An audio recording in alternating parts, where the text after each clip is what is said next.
रोजगार प्रेरित विकास के लिए पर्यटन। देश में शीर्ष 50 पर्यटन स्थलों को राज्यों की भागीदारी से चैलेंज मोड माध्यम से विकसित किया जाएगा। महत्वपूर्ण अवसंरचना के निर्माण के लिए भूमि की व्यवस्था राज्यों द्वारा की जाएगी। उन स्थलों के होटलों के अवसंरचना एचएमएल में शामिल किया जाएगा।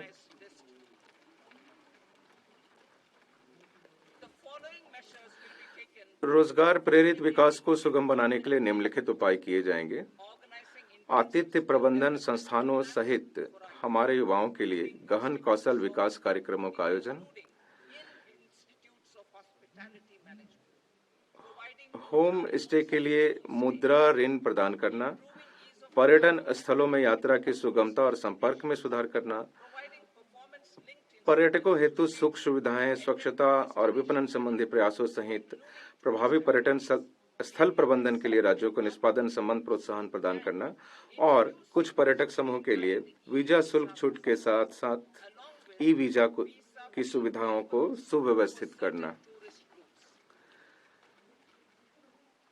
जुलाई के बजट में आध्यात्मिक और धार्मिक महत्व वाले स्थानों पर जोर देने के क्रम को आगे बढ़ाते हुए भगवान बुद्ध के जीवन काल से संबंधित स्थलों पर विशेष ध्यान दिया जाएगा।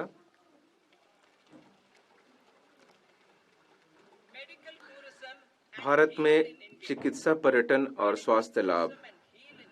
क्षमता निर्माण और आसान वीजा मानदंडों के साथ निजी क्षेत्र की भागीदारी से भारत में चिकित्सा पर्यटन और स्वास्थ्य लाभ को बढ़ावा दिया जाएगा। नवाचार में निवेश, अनुसंधान, विकास और नवाचार। जुलाई के बजट में घोषित निजी क्षेत्र से प्रेरित अनुसंधान, विकास और नवाचार पहलों को कार्यान्वित करने के लिए मैं अब 20,000 करोड़ आवंटित कर रही हूँ।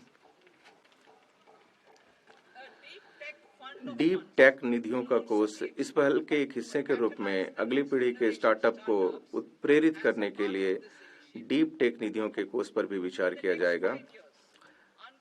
अगले 5 वर्षों में पीएम अनुसंधान अध्यावृत्ति योजना के अंतर्गत संवर्धित वित्तीय सहायता के साथ आईआईटी और आईआईएससी में प्रौद्योगिकी अनुसंधान के लिए 10,000 अध्येता वृत्तियां प्रदान की जाएंगी।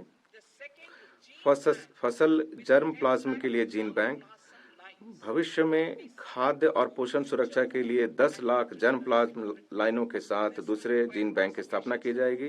यह सार्वजनिक और निजी दोनों क्षेत्रों का आनुवंशिक अनुसंधान के लिए संरक्षण प्रदान करेगी। राष्ट्रीय भूस्थानिक मिशन। हम बुनियादी भूस्थानिक अवसंरचना और डाटा विकसित करने के लिए राष्ट्रीय भूस्थानिक मिशन शुरू करेंगे।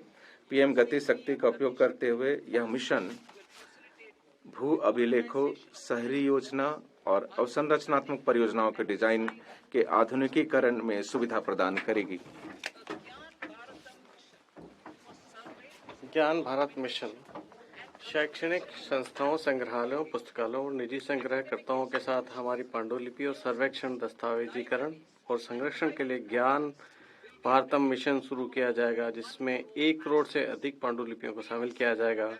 ज्ञान के आदान प्रदान के लिए भारतीय ज्ञान प्रणाली का एक राष्ट्रीय डिजिटल संग्रहण स्थापित किया जाएगा। अब मैं चौथे इंजन के रूप में निर्यात की तरफ बढ़ती हूँ। हम क्षेत्रीय और मंत्रालयीय लक्ष्यों के साथ एक निर्यात संवर्धन मिशन शुरू करेंगे, जिसे वाणिज्य मंत्रालय, एमएसएमई मंत्रालय और वित्त मंत्रालय द्वारा संयुक्त रूप से चलाया जाएगा। इससे निर्यात ऋण तक आसान पहुंच और क्रॉस बॉर्डर फैक्टरिंग सहायता की सुविधा प्राप्त होगी और एसएमई को विदेशी बाजारों में गैर टैरिफ की समस्या का सामना करने में मदद मिलेगी।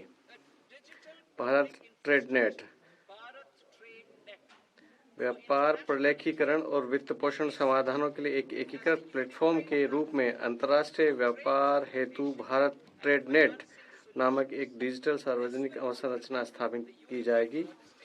ये एकीकृत लॉजिस्टिक्स इंटरफेस प्लेटफॉर्म में सहयोग प्रदान करेगी। बीटीएन को अंतर्राष्ट्रीय पद्धतियों के साथ सुसंगत बनाया जाएगा। वैश्विक आपूर्ति श्रृंखला के साथ हमारी अर्थव्यवस्था को जोड़ने के लिए घरेलू विनिर्माण क्षमताओं के विकास हेतु सहायता प्रदान की जाएगी। वस्तु